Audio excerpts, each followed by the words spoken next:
We just got back from Alaska. And while we were in Alaska, Alaska's very known for salmon. And they said if you want to have true Alaskan salmon, look for this symbol. And it says, born and raised in Alaska. And it's got a bear holding a salmon, typical outline, black and white picture of it, logo. But there's also the Atlantic salmon that, floats around there and does its thing. They come back in, usually in the upper colder states and stuff.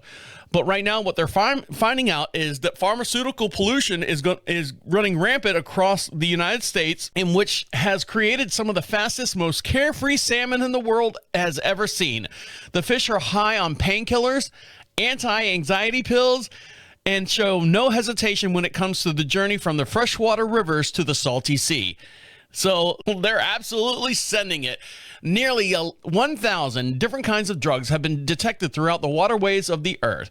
They've gotten there in a few different channels: direct pollution from companies that produce drugs, from misused medications that get flushed down the toilet or dissolved down the drain, as well as from waste, both animal and human. All the pills that I take, if I poop them out, there's got to be a little remnants in there.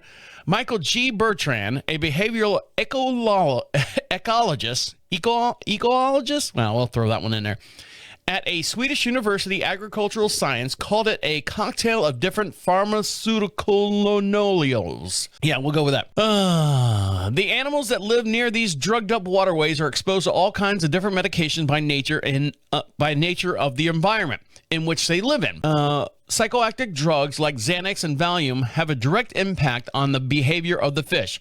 A new study published at the journal Science found that pharmaceutical pollution influences river-to-sea migration of the Atlantic salmon. Fish lose their anxiety when exposed to anti-anxiety drugs just like humans.